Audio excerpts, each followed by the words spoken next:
अभिनंदन कोई आए हैं। हाँ जी अभिनंदन, बताएं क्या करना चाहते हैं। जी नमस्कार सर। हाँ जी नमस्कार। हाँ जी बताइए। अब मैं ये कह रहा था कि जैसे ये बाबा जो थे वो तो मतलब भगवा ड्रेस भी नहीं पहने थे, वो ऐसे टाइप के बाबा हैं, तो उनको बाबा कहना ठीक है? अच्छा, आप किसको बाबा कहते हैं? बाबा कहने के लिए क्या होना चाहिए? उसका वाईफाई होना चाहिए, एंटीना होना चाहिए, सुतली लटकी होनी नहीं चाहिए, क्या मतलब लटका होना चाहिए? जैसे बाबा मतलब होने के लिए ये क्या क्या चीज होनी चाहिए? गेरुआ पहने हो, तपस्या करने वाले अच्छा, हो। गेरुआ पहने। तो ब्राह्मण जो सुतली लटका के रहता है, वाईफाई एंटीना लगा के रहता है, वो कौन सा गेरुआ पहनता है कमर के ऊपर? ब्राह्मण जो है वो कैसा कपड़ा पहने रहता है ऊपर? वो कोई नहीं कपड़ा पहन रहा था, नॉर्मल जो सब पहनते हैं। तो फिर कैसा बाबा वही, चाहिए लेकिन आपको? अरे नहीं, वो मैं नहीं कर रहा हूँ। जो प्रवचन करने वाला है, यज्ञ करने वाला, वो सब जो होते हैं वो तो पहने होते हैं ना गेरुआ वस्त्र और ये सब चीज। अच्छा, तपस्या करते रहते हैं, कम खाना प्रवचन पे किसका रखते शब्द है? हैं। प्रवचन किसका शब्द है? तो इतना नहीं मालूम है, प्रवचन इतना किसका शब्द, क्या प्रवचन शब्द है तो शब्द है। प्रवचन जो शब्द है वो कौन सी भाषा का शब्द है? भाषा इतना नहीं पता है हमको सर, उतना भाषा के बारे में थोड़े, हम वैज्ञानिक थोड़े हैं भाषा का या कुछ भी अच्छा, मतलब। भाषा वैज्ञानिक नहीं है, ब्राह्मण है ना? तीर्थिका हाँ, है, तीर्थिका है आप? तीर्थिका क्या होता है? तीर्थिका वो ही तो क्या असली होता है शब्द नहीं है पता है। आपका। अच्छा, ब्राह्मण क्या इसका होता मतलब क्या है? होता है? अब ब्राह्मण क्या होता है? ब्राह्मण का जाति है, जैसे बहुत सारे भारत में जाति है वैसे। अच्छा, ब्राह्मण एक जाति है, मतलब आप जो है ये सिद्धांत को मानते हैं कि ब्राह्मण जो है वो जन्म से ब्राह्मण होता है, इस सिद्धांत को मानते हैं? हाँ तो क्या है, अपने कुल खानदान में होंगे तो होंगे नहीं। हमारे यहाँ बहुत बिहार से अच्छा, हम तो कोयरी लोग होता है, तो अपने खानदान में होता है तो कोयरी कुशवाहा कोयरी कहते ही है, मौर्य लोग होते कहते ही हैं, तो वैसे ही ब्राह्मण खानदान में तो ब्राह्मण कहेंगे ही। आप ये कह रहे हैं कि आपके पिता जो है ब्राह्मण थे इसीलिए आप ब्राह्मण बन गए, उनके परदादा ब्राह्मण थे इसीलिए आप ब्राह्मण, मतलब ब्राह्मण एक जाति है, आप इस बात को मानते हैं, है ना? हाँ, खानदान से चला आ रहा है, हाँ, पीढ़ी दर पीढ़ी खानदान, मतलब ऐसे। अच्छा खानदान से चला रहा है। सब तो ये बताइए सबका कि होता है ये। पीढ़ी दर आपका भी पीढ़ी कुछ न और कुछ क्या? होगा। अरे हम लोग ये सब मानते नहीं है ना, ये सब आप लोगों का काम है ना मानना जुनना। हम लोग तो इंडिपेंडेंट रेशनल व्यक्ति हैं, हम लोगों को ये सब सोचने की जरूरत ही नहीं पड़ती है। आप एक बात बताइए, पीढ़ी दर पीढ़ी और क्या क्या लेके आए हैं आप? जब ये खानदान में जाति लेके आए हैं अपना, तो उसके साथ और क्या क्या लेके आए हैं पीढ़ी दर पीढ़ी? मतलब हम लोग यहाँ होता है कि जैसे आप तो सब पढ़े लिखे हैं, आपको मैं सुनता हूँ। जैसे हम लोग यहाँ होता है कि सब जात का अपना अलग अलग काम बटा हुआ था, तो अपना अपना काम सब करते थे। और क्या, आपका क्या बस काम खाना पीना आपका क्या सब काम बटा करते थे। हुआ था? अच्छा, आपका क्या काम बटा हुआ था? हम लोग का काम बटा हुआ था पूजा कराना और पैसा ले, मतलब दक्षिणा लेना, दक्षिणा देना, यही सब, पढ़ाना, है? ये सब काम था। पढ़ाना क्या चीज हम पढ़ाते लोग थे आप? क्या चीज पढ़ाते थे? जो भी उस समय का सब्जेक्ट रहता होगा, किताब, क्या सब रामायण नहीं बता, महाभारत गीता, धर्म खुल के बताइए। धर्म अच्छा, धर्म अच्छा धर्म का धर्म ग्रंथ चीज है, पढ़ाते थे। धर्म ग्रंथ है, या मतलब जो भी मतलब उस समय का होगा पढ़ाते होंगे। अच्छा, क्या पढ़ाए थे? एकलव्य को क्या पढ़ाए थे आप? मतलब देखो, अरे वो उनको तो धनुष विद्या पढ़ाया था ना, धनुष तीर चलाने के लिए बहुत अच्छा थे वो तो। एकलव्य को आप धनुष विद्या सिखा दिए थे? क्या क्या सिखाए थे जरा खुल के बताइए आपने। एकलव्य तो निषाद था ना, वो भील था सर ना इतना मैं एकलव्य। नहीं पढ़ा हूँ सर, लेकिन मतलब टीवी में मैं देखा हूँ। अरे टीवी देखने में बताइए, ये ब्राह्मण है, ये सबको पढ़ाते थे। कहानी सुन लीजिए इनको, ये ब्राह्मण है, पीढ़ी दर पीढ़ी ब्राह्मण है, ज्ञान विज्ञान पढ़ाते थे, रामायण महाभारत पढ़ाते थे, एकलव्य को पढ़ा दिए थे। लेकिन यहाँ पे इनको खुद ही नहीं पता है कि कितने ज्ञानी है। पता नहीं क्या चीज पढ़ाते थे ये। अरे जो पढ़ाएगा ना वो ज्ञानी होता है। जब आप अभी अनपढ़ हैं, आप अपना ज्ञान खुद जो है टीवी देख के लिए हैं, सुन लीजिए ध्यान से, तो उसी तरह से आपके पुरखे भी ज्ञान कहाँ से लिए थे? कहाँ जाते थे आपके पुरखे ज्ञान लेने के लिए? क्योंकि आपके यहाँ तो कोई ज्ञानी होता नहीं है। आप लोगों को तो यही नहीं पता होता है कि इंसान मुंह से पैदा होता है या महिला से पैदा होता है। आपको तो यही नहीं पता था। पीढ़ी दर पीढ़ी रट के किसी ने सिखा दिया आपको कि मुंह से पैदा होता है ब्रह्मा के, तो आप जो है मुंह से पैदा करवाते हुए चले आए। तो आपको जिस व्यक्ति को, आप तो रट्टू तोता थे ना, जैसे घर में एक तोता लेके आते हैं और उसको सिखा देते हैं मिट्टू टोटा आए आए, तो वैसे ही मिट्टू टोटा आए आए करते रहता है। क्या तो आप भी बेवकूफ वैसे जैसा ही बात थे। कर रहे हैं आप? तो आप बेवकूफ, तो आप जैसी बात नहीं कर रहे हैं। बेवकूफ आप जैसा कह रहे हैं सुनेंगे कि आप तब पढ़ाते तो, थे। सूट हम नहीं तो रहे वही हैं आप। आप ही की बात सुन रहे थे उस समय से, कह दीजिए कि आपकी बात नहीं सुन रहे थे। आप कह रहे हैं कि आप एकलव्य को पढ़ाए थे, कौन सी विद्या पढ़ा दिए थे? किताब खोलूं मैं एकलव्य की, बोलिए। पहले बात तो एकलव्य सुनिए, को आप मैं जो क्या है कह कौन रहा सी हूँ। पढ़ाई पढ़ाए थे भाई एकलव्य को? अब मैं खोलूंगा ना आपकी किताब। आप कह रहे हैं कि एकलव्य को आप पढ़ाए थे। ये बताइए, ये एकलव्य को पढ़ाए थे, कौन सी पढ़ाई पढ़ाए थे भाई? कह रहे हैं कि आपका काम जो है बटा हुआ था पढ़ाने का, कौन सी पढ़ाई पढ़ाते थे आप? ये देखिए, ये महाभारत खोल दिया मैंने। अभी हम चेक करेंगे कि इनका काम जो है पढ़ाई वाला बटा हुआ था। ये तो खैर काल्पनिक कहानी है, रियल प्रैक्टिकल ग्राउंड में कभी किसी को पढ़ाए हैं अभिनंदन ब्राह्मण देखिए, तीर्थिका? अभी हम्म अभी क्या है कि अभी संविधान के हिसाब से चलते हैं, तो इसमें सब काम हम कर तो सकते हैं, संविधान आपका भी काम कर सकते हैं। संविधान के अकॉर्डिंग चलते हैं, तो इसका मतलब ये है ना कि आपका जो धर्म ग्रंथ है उससे बड़ा जो है बाबा साहब का संविधान है कि नहीं है? नहीं नहीं, आपके धर्म ग्रंथ जो आप भगवान मानते हैं, जो परमेश्वर ईश्वर मानते हैं, उससे बड़ा बाबा साहब का कलम है, संविधान है। ये बात मानते हैं कि आपके 33 करोड़ देवी देवताओं से भी बड़ा बाबा साहब की किताब है? बोलिए। नहीं नहीं, ऐसा कुछ नहीं है। सुनिए बात, ऐसा कुछ नहीं है तो कैसे आप संविधान अपने उसमें भगवान की बात छोड़ के हमको आप संविधान की बात मानने लग गए? अगर ऐसा नहीं हमको है तो आजादी कैसे? मिली है कि हम अपना धर्म मान सकते हैं, संविधान में ही लिखा है ना। तो संविधान में लिखा है, तो ये कहाँ आपको लिखा जैसे है कि आपके आप जो है लिखा हुआ है कि एकलव्य का बौद्ध जैसे धर्म मानिए। अंगूठा, एक मिनट, जैसे आपको कहा है कि आप धर्म मान सकते हैं, तो आपका तो धर्म कहता है कि आप जो है एकलव्य आए पढ़ाने के लिए, तो उसका अंगूठा काट देते हैं आप। एकलव्य को आप पढ़ने नहीं देते हैं, कहते हैं कि हम तो सिर्फ हाई फाई उच्ची जाति के लोग लड़कों को पढ़ाते हैं। तो काहे नहीं आप अपने स्कूल में ऐसा कर दे रहे हैं? आज अगर आपको धर्म मानने की आजादी दिया है कॉन्स्टिट्यूशन, तो अपने सारे स्कूल में ऐसा ही कर दीजिए। कोई भी SC ST OBC का बच्चा जाए तो कहिए कि नहीं, हम तो सिर्फ जो है राजपूत भूमिहार को ही पढ़ाते हैं, ब्राह्मणों को पढ़ाते हैं, बाकी किसी जाति को नहीं पढ़ाते हैं। कह के देखिए, अंगूठा काट लीजिए, शंभू को वध करा के देख लीजिए, इस समय कर दीजिए। कहाँ है आप, कब का बात कब कहाँ से कर रहे हैं सर? तो आप ही तो आज कह तक रहे हैं कि कौन- आपको धर्म मानने कौन की सा आजादी स्कूल मिली ऐसा है? है कि जब मतलब अब कौन सा है कि ब्राह्मण ही स्कूल खोल सकता है? सब लोग खोले हैं यार। तो हम आप तो वही उल्टा तो कह पुल्टा रहे उनको हैं कि सिखाइए अब ना फिर। आपके भगवान, हम उल्टा पुल्टा नहीं सिखा रहे हैं ना, हम आपको सही बात बता रहे हैं कि आपका धर्म जो काल्पनिक धर्म खड़ा किए थे, काल्पनिक ईश्वर खड़ा किए थे कि ईश्वर ई कहा है, उसको तो संविधान ने डंडा लगा दिया है। अब तो आपकी चल नहीं रही है संविधान के आगे। संविधान के आगे चल पा रहे हैं आप? अपना ही धर्म चला पा रहे हैं जिसमें काहे आप नहीं एकलव्य चल का पा अंगूठा रहे काट दिए हैं? थे? आप तो खत्म बताइए करने के कहाँ लिए कहाँ लाए आपने, हैं। बताइए कहाँ कहाँ आपने एकलव्यों का अंगूठा काटा है? बताइए, आप इसको बताइए। कहीं नहीं किसी का अंगूठा काट रही है। तो नहीं काटा है तो आप प्राचीन काल में कैसे पढ़ाते थे लोगों को? कहाँ पे पढ़ाते थे? बिल गहरा गड्ढा खोद ओद के भीतर चूहे के बिल में घुस के पढ़ाते थे, झाड़ी के पीछे पढ़ाते थे? कहाँ पढ़ाते थे आप प्राचीन काल में? पेड़ के नीचे कोई वो आश्रम रहता था, अच्छा, आश्रम रहता था। तो आश्रम जो है किस चीज का बनाते थे? मिट्टी का, झोपड़ी का, सब मिट्टी का, झोपड़ी का आपको पता है? पेड़ के नीचे लोग 5,500 बैठ के पढ़ता था। हाँ, 5,000 साल। अच्छा, पढ़ता था पेड़ के नीचे बैठ के? का चीज से पढ़ता था? कैसे पढ़ता था? मतलब स्लेट रखता था, कॉपी पेन रखता था, कंप्यूटर रखता था पेड़ के नीचे? क्या चीज रख के पढ़ता था उसमें? हाँ, जैसे पहले जवान में लोग जैसे पढ़ते थे वैसे पढ़ते थे। वो बोला जाता है कि कुछ पत्ते पे बताइए। लिखा जाता था पहले चीज, फिर पत्थर पे लिखा जाता था। तो वैसे ही धीरे धीरे सब अच्छा। जैसे भी पढ़ते अच्छा। पढ़े गया हो। तो ये पत्थर पर पेड़ के नीचे बैठते थे, आप पत्थर पे लिखते थे।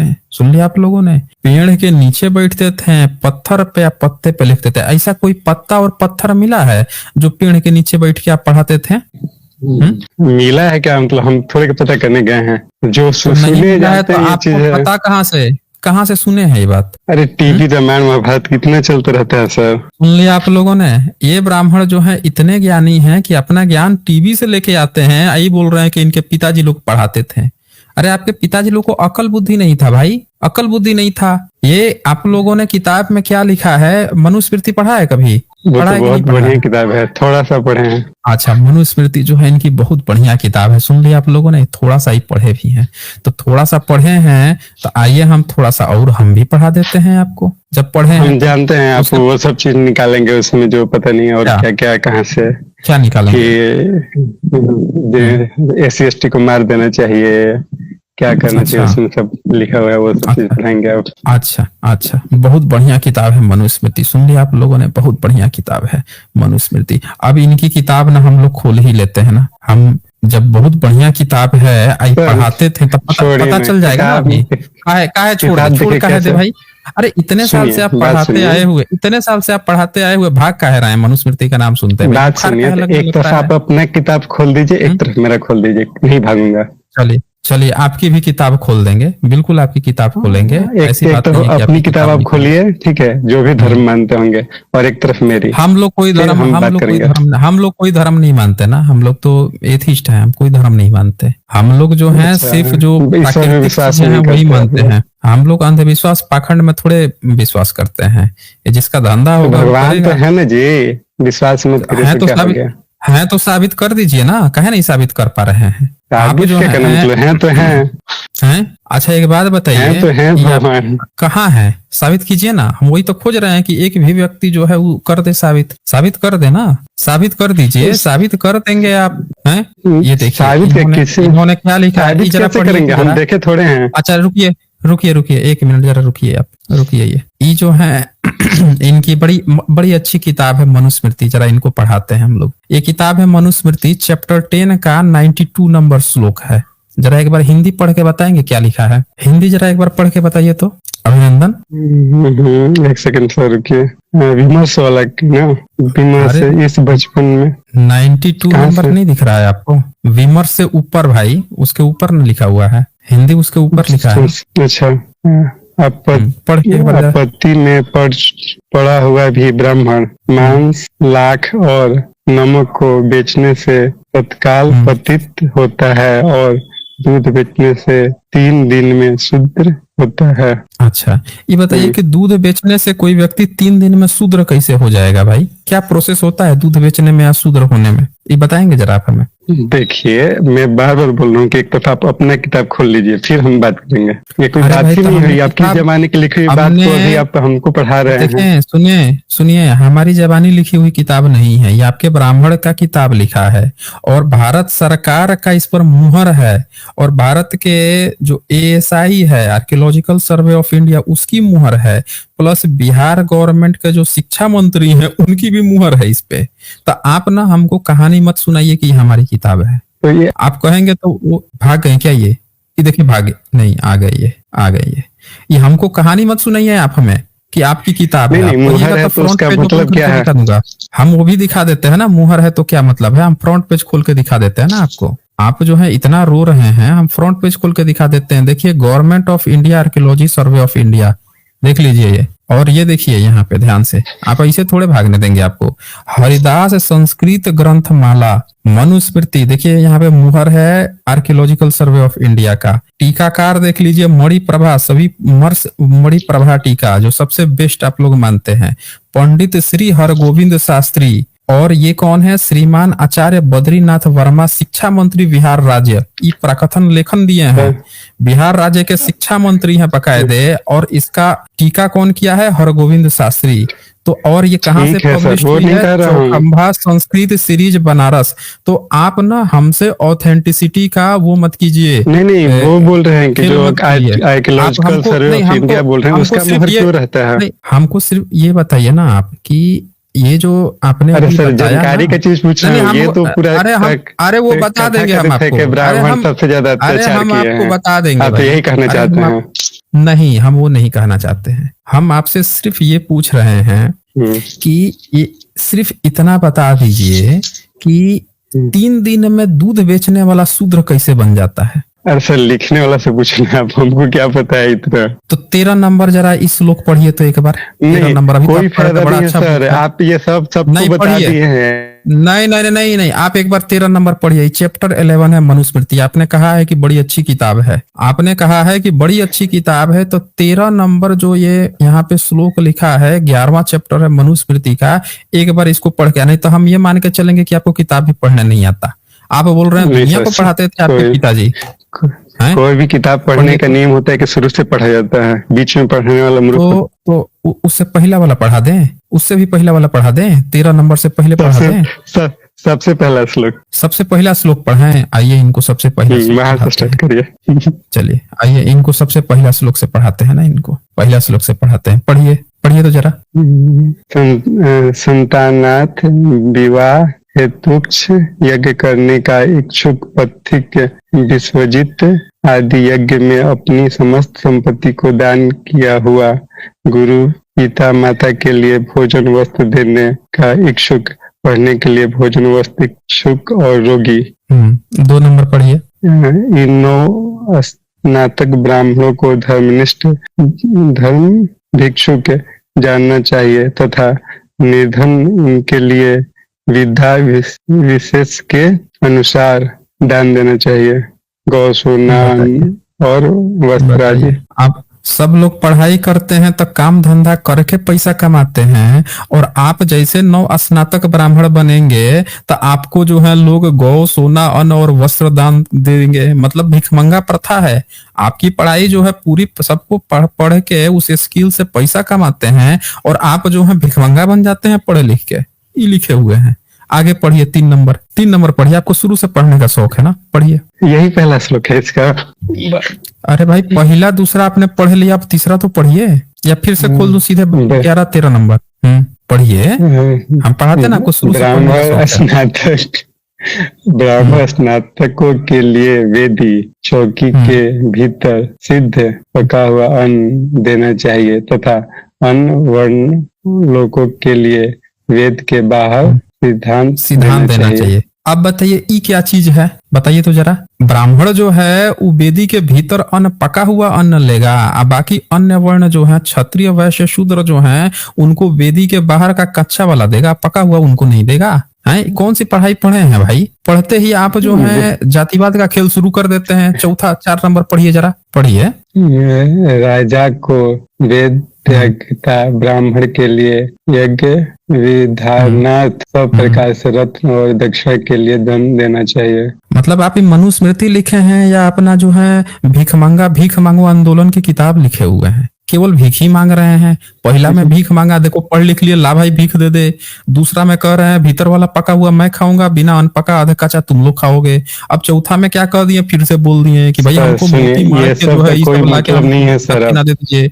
अच्छा नहीं मतलब नहीं है तो पढ़िए ना। आप तो बोल रहे थे बड़ा अच्छी किताब है, जरा 5 नंबर पढ़िए तो इसका, पढ़िए जरा 5 नंबर। सबका कोई मतलब नहीं है। पढ़िए ना, नहीं मतलब है तो शर्मा कह रहे हैं, पढ़िए ना। आप तो कह रहे थे बड़ा अच्छा किताब है, पढ़िए जरा। जब बड़ा अच्छा किताब है तो एक बार पढ़िए ना। आपको शुरू से पढ़ा रहे हैं ना, आप ही की डिमांड थी।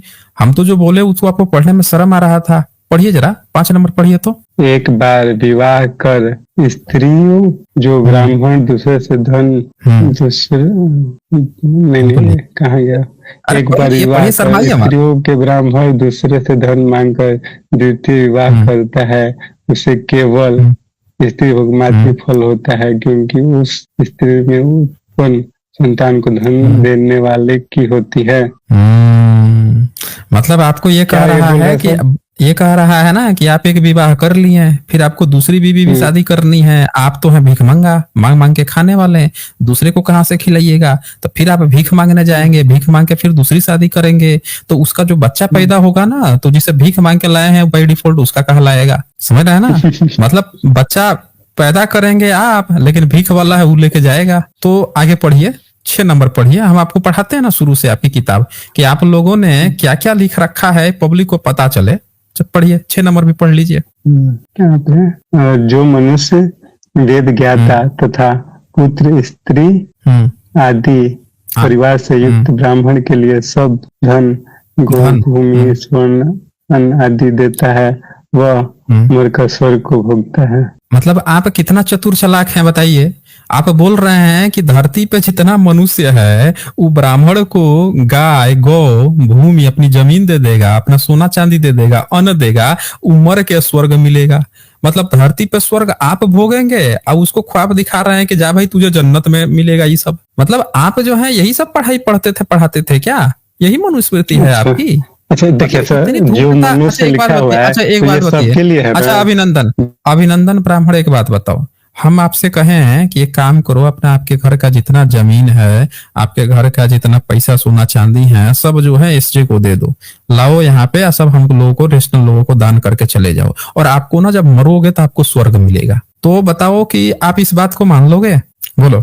जो मनुष्य लिखा हुआ है सर यहाँ पे, तो सबके लिए है ना, हम ब्राह्मण भी। पूछ रहे हैं आप इस बात को मानोगे कि नहीं मानोगे? अगर हम कहें कि सारे रेशनल्स को लाके और आप लोग जो है ये सारी चीजें लाके आप दे दो, आपकी जितनी भी चीजें इसमें कहाँ लिखा हुआ है कि छोटी जाति वाले लाके ब्राह्मण को ले जाके दे दो? अरे भाई, तो इसमें क्या लिखा है? छोटी जाति क्या होता है वैसे? मतलब जो आप कहना चाहते हैं। नहीं, बताओ ना, छोटी जाति क्या होता है? सुन लीजिए, ब्राह्मण है, ये बता रहा है छोटी जाति। कौन होता है भाई छोटी जाति? अभिनंदन ब्राह्मण, जिसको आप लोग बोलते हैं कि बहुत जुल्म किए हुए हैं हम लोग। अरे भाई, हम क्यों बोलेंगे? जब आपके मुंह से निकला है छोटी जाति, देख लीजिए, इनके घर में जो जबान रहती है, ब्राह्मण के घर में छोटी जाति, वो जबान तुरंत निकल गई। जो छोटी जाति है, कौन छोटी जाति है भाई? अभिनंदन, आप बताएं जरा यहाँ आप बोलते हैं सर। अरे बताओ ना। अरे आप नहीं, हम लोग छोटी जात बड़ी जात नहीं बोलते हैं, आप लोगों का खेला है, छोटी जात बड़ी जात। इन लोगों के घरों में प्रैक्टिस होती है, अभिनंदन के घर में प्रैक्टिस होती है कि Bahujan Samaj, SC ST OBC, even क्षत्रिय और वैश्य, सबको ही क्या कहते हैं? छोटी जात कहते हैं। और इनके मुंह से यहाँ पे तपाक से निकल गया है कि जो छोटी जाति है, मतलब इन्होंने अपनी जाति ही बड़ी बना के रखी हुई है। ये देख लीजिए, अब पढ़ने में इनको शर्म आ रही है। यहाँ पे इन्होंने क्या लिख रखा है कि जो मनुष्य वेद ज्ञाता तथा पुत्र स्त्री आदि परिवार से युक्त ब्राह्मण के लिए धन, मतलब ब्राह्मण को जो धन देता है, गाय देता है, भूमि देता है, सोना चांदी देता है, अन्न देता है, वो मरकर स्वर्ग को भोगता है। तो यहाँ पे आप देख सकते हैं कि ऐसी चीजें लिख के इन्होंने भारतीय लोगों के मन में क्या भरा है कि ब्राह्मण को खूब दान दो। देख लिया आप लोगों ने। चले अब इनसे अगला हम लोग पढ़ाते हैं कैसे कैसे इन्होंने लूटखोरी की व्यवस्था की है। इनका मनुस्मृति सिर्फ बहुजनों पे शोषण नहीं करता है, बल्कि उनको लूटने की भी भरपूर व्यवस्था किया हुआ है। अब जरा 7 नंबर पढ़िए, तो ये भी पढ़ लीजिए ना, आपको पूरा शुरू से पढ़ने का शौक था ना।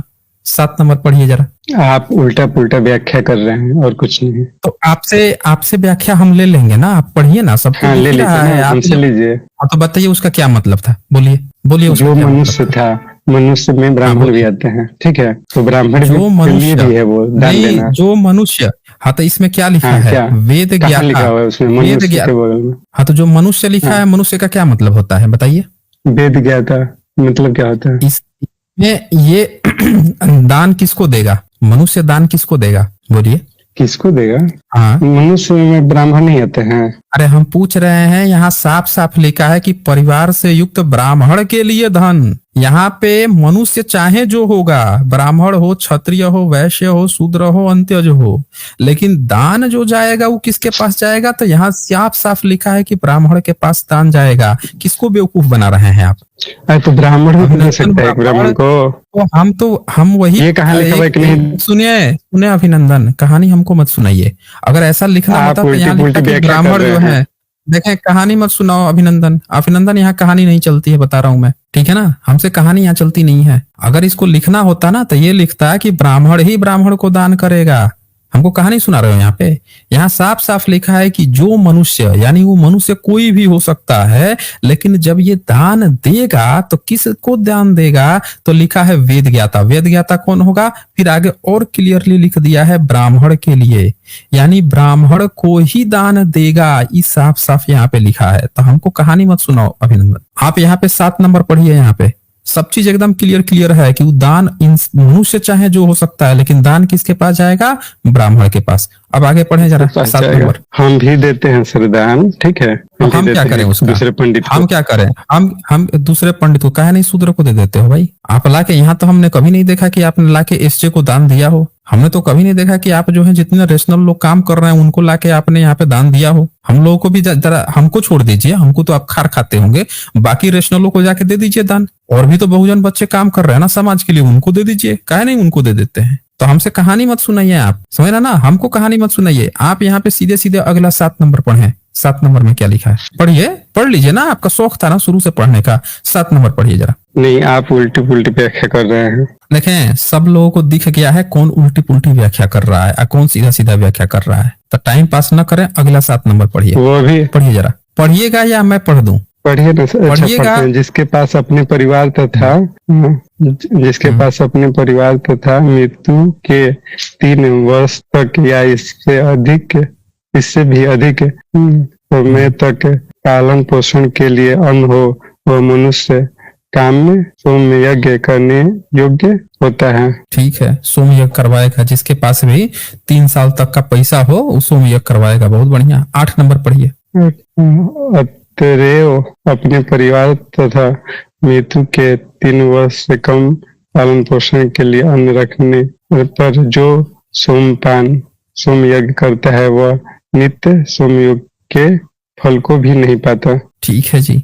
सर ये तो कितना 9 अच्छा नंबर। बात है। कम पैसा है तो जग मत करो, ज्यादा पैसा है तो जग करो। अच्छा कौन का, अच्छा और अच्छा क्या, बता रहे हैं अभी ना। तो यही कहते अरे हो कि अभी ज्यादा। अभी अरे भाई अभी पढ़ाते हैं ना, ये सोम यज्ञ करवाएगा कौन, जरा ये बताइए हमें। ये सोम यज्ञ करवाएगा कौन, कौन करवाएगा सोम यज्ञ? अरे तो आप भी तो यही नहीं कहते हो कि हमको पैसा दो, हम सब नहीं रसूल बनाएंगे। नहीं हम तो कहते ही नहीं है। हमने तो आज तक नहीं कहा है किसी से कि हमको पैसा अभी दो। बोलते हम जाते आपकी हैं। तरह भीख मंगे, हम आपकी तरह भीख मंगे थोड़े ही हैं। हम आपकी तरह भीख मंगे नहीं है ना। हम लोग स्वाभिमानी व्यक्ति हैं। आपकी तरह भीख मंगा वाला काम थोड़े ही है कि लाइए वो स्वाहा ये पैसा डालिए, ये सब काम नहीं होता यहाँ पे। हमारा काम बहुत है, लोग काम दान नहीं चलता करते, है। सब देखें, बहुजन लोग योगदान करते हैं तो हमको करते हैं, आपके भिखमंगापन के लिए थोड़े करते हैं। समझ रहे ना, वो आपके भिखमंगापन के लिए नहीं करते हैं। और वो इसके लिए नहीं करते हैं कि लाके यज्ञ हवन कुंड करो, उसके लिए नहीं करते हैं। तो हमको कहानी मत सुनाइए यहाँ पे। यहाँ पे सब लोग यहाँ साफ साफ देखिए, जैसे जैसे पुल खुलते जा रही है तो ये बंदा जो है अपनी किताब पढ़ने से भाग के टाइम पास करना शुरू कर दिया। यहाँ पे सब लोग देखिए 9 नंबर में जब पढ़ने की बात आई तो भाग गया। ये क्या लिखा है 9 नंबर में? कहता है, दान देने में समर्थ जो मनुष्य अपने परिवार वालों से दुखित रहने पर दान देता है, वह पहले मधु के समान मीठा और बाद में विष के समान कटु धर्म का पाखंडी है। ठीक है, मतलब ये तो इन्होंने बोल दिया कि दान देने में समर्थ जो मनुष्य है वो अपने परिवार वालों के दुखित रहने पर यश तथा प्रसिद्धि के लिए दान देता है, वह पहले मधु के समान मीठा है और बाद में विष के समान पाखंडी कटु पाखंडी है।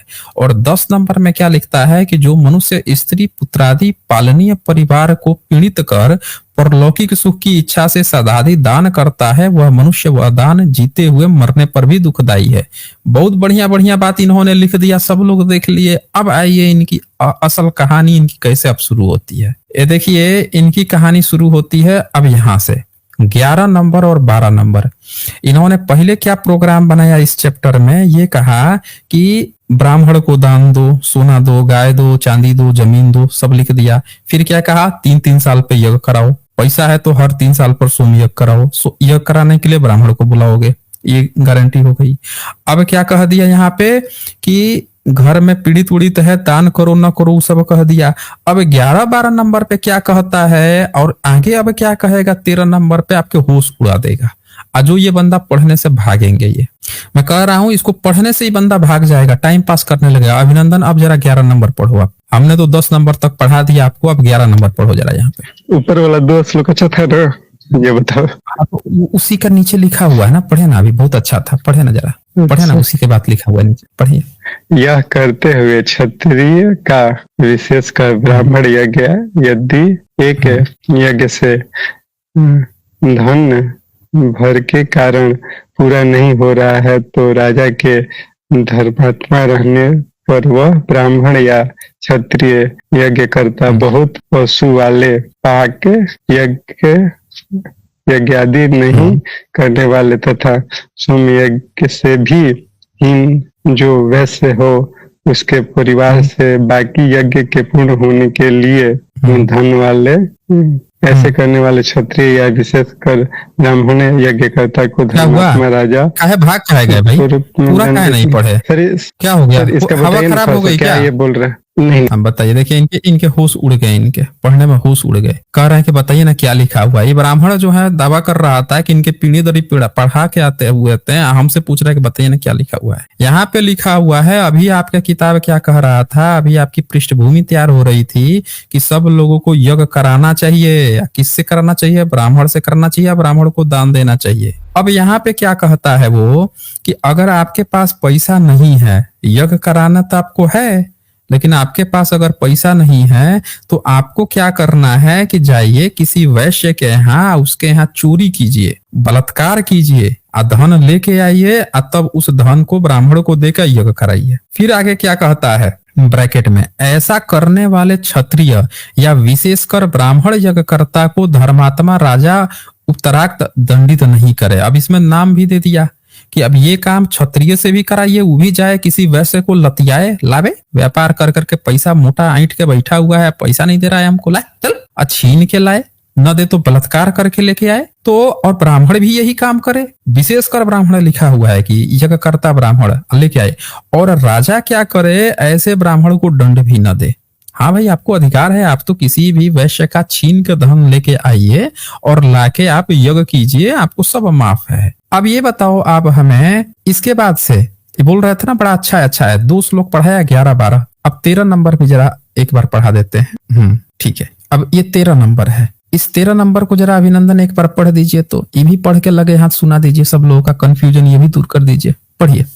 जब ऊपर वाला में मेरा पूरा हो जा रहा है तो हम नीचे क्यों आए? ऊपर जब बोला गया है कि अगर पैसा है तभी करो, तो हम नीचे फिर क्यों उसका जानने क्या करके करेंगे? देखो अभिनंदन, ऐसा है ना, आपकी बुद्धि है ना बहुत छोटी बुद्धि है, अक्ल आपकी काम करती नहीं है। आपके पुरखों की अक्ल बहुत काम किया था, आपके पुरखों का बुद्धि इतना काम किया था कि पहला श्लोक में लिख दिए कि गाय सोना चांदी सब ब्राह्मण को दे दो, लेकिन उनको पता था कि कोई ऐसे कैसे दे देगा, तब उन्होंने नियम बनाया कि 3 साल पर करना पड़ेगा। फिर उन्होंने देखा कि यार 3 साल पर किसी के पास पैसा नहीं हुआ, वो कैसे करेगा, तब उन्होंने ये नियम बना दिया कि क्या करो कि जाओ और किसी वैश्य के यहाँ छीन के लेके चले जाओ, अब उसको लतियाओ जुतियाओ, छीन के लाके तब यह करो। और राजा को कहा कि राजा तुम दंड भी मत देना।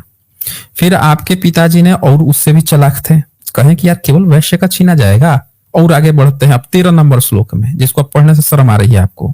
यहाँ पे क्या लिखता है कि यज्ञ 2 या 3 अंगों से धनाभाव के कारण, यानी आपको जो है अब कराना है यज्ञ, 3 साल पे तो कराना पड़ेगा भाई यज्ञ, लेकिन आपके यहाँ तो धनाभाव हो गया, पैसा तो है नहीं, कैसे करोगे आप? तो कहता है पूरा नहीं हो पा रहा है तो उसकी पूर्णता के लिए वैश्य के यहाँ से धन नहीं मिलने पर, अब वैश्य का पहले नियम था कि जाइए वैश्य को लतियाए जुतियाए छीन के लेके आइए, अब जब वहां से नहीं मिलेगा तब क्या कहता है आगे, बलात्कार या चोरी से धनवान शूद्र के यहाँ। अब शूद्र तो गरीब होता है, धन रखने का अधिकार नहीं है, अब खोजिए कि कौन शूद्र धनी है, उस पर डोरा डालिए और उसके यहाँ जाके बलात्कार या चोरी से, यानी शूद्र मतलब पिछड़ा वर्ग, अदर बैकवर्ड क्लास, ओबीसी, उनके यहाँ से धन लावे, क्योंकि शूद्र का यज्ञ से कोई संबंध नहीं होता है। अब ये देख लीजिए यहाँ पे 2 शब्द साफ साफ लिखा है, क्या लिखा है, क्योंकि शूद्र का यज्ञ से कोई संबंध ही नहीं होता है तो उसके यहाँ से छीन के धन लेके आइए, अगर वैसे के यहाँ से अगर चोरी करके छीन के लाने पर नहीं मिलता है।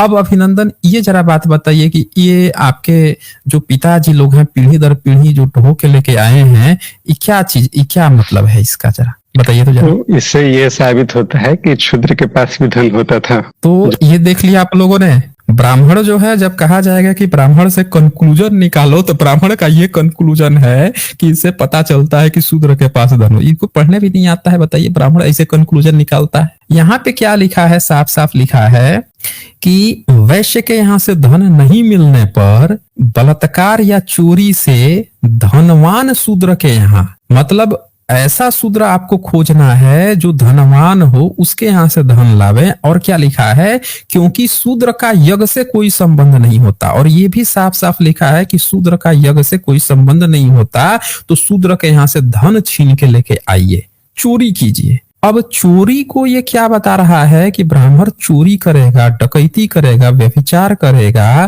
तो इसकी जो चीजें हैं ये सब मान्य है। और ये व्यक्ति को शर्म तक नहीं आ रही है, बोल रहा है कि हम ब्राह्मण हैं, पीढ़ी दर पीढ़ी यही पढ़ा के आए हुए हैं। सोच लीजिए ना।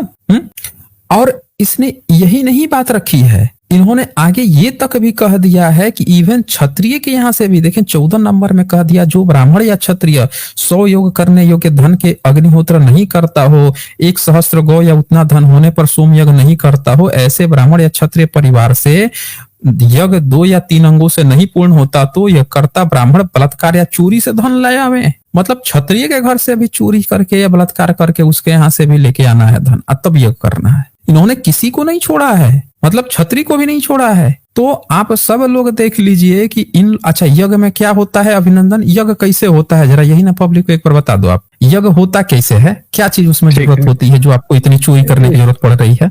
इसमें साफ साफ लिखा हुआ है कि शूद्र के पास सिर्फ हम धन। पूछ रहे हैं आपसे कि हमसे कहानी मत सुने कि शूद्र की, कहीं नहीं लिखा है कि शूद्र के पास धन होता है। इसमें यह लिखा है कि जो धनवान शूद्र है, खोज लो कि कौन धनवान है, उसके यहाँ से छीन के लेके आना, क्योंकि गरीब के यहाँ तो मिलेगा ही नहीं। ये लिखा हुआ था। हमसे कहानी मत सुना अनपढ़ ब्राह्मण। इतना अनपढ़ ब्राह्मण मैंने आज तक नहीं देखा। हम जो पूछ रहे हैं उससे बताओ कि भाई आपके यज्ञ में ऐसा कौन सा खर्चा आता है, ऐसा क्या चीज खर्चा करते हो जिसके कारण आपको चोरी करनी पड़ रही है, और चोरी को धर्म और डकैती को धर्म बनाना पड़ रहा है, और बलात्कार को धर्म बनाना पड़ रहा है? बताएं आप हमें, ऐसा क्या क्या चीज खर्चा होता है भाई? यज्ञ में क्या चीज डालते हो जिस जो खर्चा हो जाता है, जिसमें पैसा लगता है भाई, जिसके लिए आपको ये चोरी जैसा अनैतिक कर्म करना पड़ रहा है? पहले भी शूद्र धनी होते थे, इसका मतलब यही है। इसमें कहीं नहीं लिखा है कि पहले भी शूद्र धनी होते हैं। इसमें यह लिखा हुआ है कि जिसका यज्ञ से संबंध नहीं होता है उसके यहाँ से धन छीन के लेके आओ। वो ब्रैकेट करके लिखा है कि धनवान शूद्र, समझ ना, वो ब्रैकेट में लिखा हुआ था। हमको कहानी मत सुनाओ। यहाँ पे लिखा हुआ है कि शूद्र का यज्ञ से संबंध नहीं होता। इससे ये पता चलता है कि शूद्र जो है ओबीसी पिछड़ा वर्ग, वो ब्राह्मण संप्रदाय का कभी था ही नहीं। और वो उसके बारे में भी लिखा है, वैश्य के बारे में भी, कि जो वैश्य यज्ञ को नहीं मानता, यानी बहुत सारे वैश्य जो हैं यज्ञ नहीं मानते थे, ये भी लिखा हुआ है इसमें। तो आप ना हमको कंक्लूजन अनपढ़ गंवारों की तरह मत पाओ। पूछ रहा हूँ उसका हमें बताओ, नहीं बताओगे तो हम कंक्लूड करते हैं। यज्ञ कैसे होता है जरा ध्यान दीजिएगा। ओबीसी SC ST के बच्चों को घी खाने को नहीं मिलता है, और ब्राह्मण उनके सामने 5 किलो 2 किलो घी मंगा के उनके सामने आग में जला देता है। नारियल माँ के नारियल बच्चे नहीं खा पाते हैं, नारियल आग में जलाता है, उनके सामने घी जलाता है। इससे बड़ा मूर्खतापूर्ण रिवाज आपने कहीं देखा है? इतना ढपोर संख जाहिलियत भरा मतलब कर्म कांड आपने कहीं देखा है कि घर में बच्चों के खाने के लिए घी नहीं है, आंखों के सामने 5 किलो घी जो है सुबह से शाम तक लेके मार करछुल में लेके डाले जा रहा है, आंखों के सामने फूंकते जा रहा है। और इस प्रथा को ये देख लीजिए, अनपढ़ ब्राह्मण, क्यों बाबा साहब ने कहा था कि ब्राह्मण होता है। जिस भी मूवमेंट में जाएगा कहीं भी ले लोगे, बुद्धि उसकी उतनी परिपक्व होती नहीं है। चोरी को इस बंदे ने यहाँ पे चोरी को चोरी नहीं कहा। आप देख लीजिए, आपके सामने एकदम ब्राह्मण का एकदम साक्षात उदाहरण है। अभी यहाँ पे कोई SC ST OBC होगा तो तुरंत कह देगा कि नहीं सर ये तो गलत है, तुरंत कह देगा। क्यों? क्योंकि जो SC ST OBC लोग होते हैं उनके वो बहुत भोले भाले होते हैं। उनको इस बात की परख होती है कि गलत मतलब गलत है। लेकिन ब्राह्मण अनपढ़ हो या चाहे पढ़ा लिखा हो, वो धूर्त का धूर्त ही होता है। आज सामने ये एग्जाम्पल अभिनंदन है। इतना पढ़ाया, इसके मुंह से एक शब्द कहीं निकला कंक्लूजन में कि नहीं ये किसी के यहाँ से चोरी करके तो नहीं लाना चाहिए यार, छीन के झपट के बलात्कार करके तो धन नहीं लाना चाहिए, मुंह से निकला नहीं। इसने क्या कंक्लूजन निकाला कि शूद्र लोग जो है वो धनी होते थे।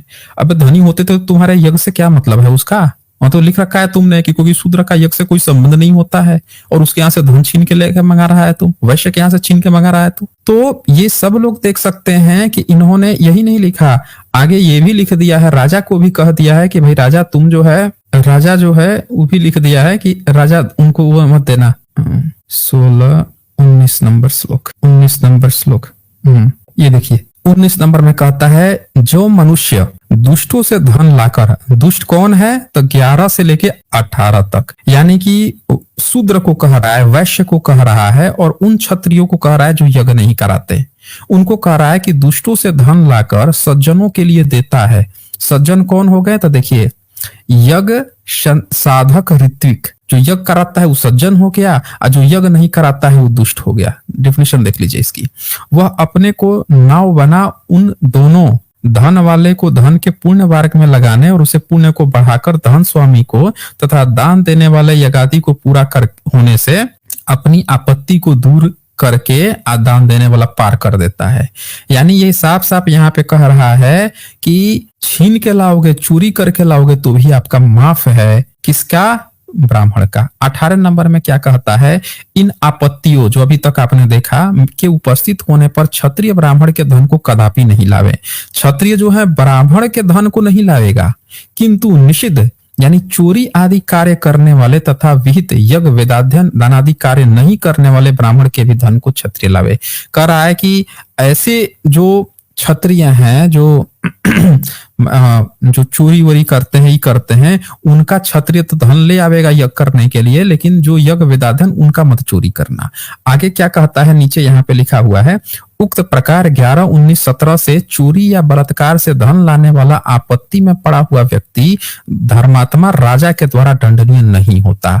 यहाँ पे ये साफ साफ यहाँ पे लिख देता है कि जो कोई भी क्षत्रिय वैश्य शूद्र से जो धन छीन के लाता है, चोरी करके लेके आता है, उसको राजा दंड नहीं देगा, वो दंड का अपराधी नहीं है, क्योंकि ब्राह्मण ने चोरी करवाया है यज्ञ करने के लिए। सब लोग देख लीजिए, सामने सामने लिखा हुआ है, ये है इनकी मनुस्मृति। तो चलो अभिनंदन, बहुत हो गया आपका, सब लोग देख लिया आपकी कहानी। ये है ब्राह्मणों की कहानी। तब भी बेशर्मों को शर्म तक नहीं आती है। बाबा साहब उतना पहले मनुस्मृति को जला दिए थे, आज भी बेशर्म बने हुए ब्राह्मण जो हैं कहते हैं कि मनुस्मृति अच्छी किताब है, जैसे ये आके कह रहा था कि बड़ी अच्छी किताब है। देख लीजिए, क्योंकि इसको चोरी करने की आज्ञा देता है, इसके चोरी को लीगल बना देता है, समझे ना। चोरों को वो बना देता है कि तू चोर कर, तू जो है डकैती कर। ये इसको अच्छा लग रहा है, कितना अच्छा लग रहा है। कुत्ते का मांस चुरा के खा जाएंगे ये चंडाल के महाभारत में। आज बस इतना है, फिर मिलेंगे हम अगली वीडियो में अगले जानकारी के साथ। तब तक के लिए नमस्कार।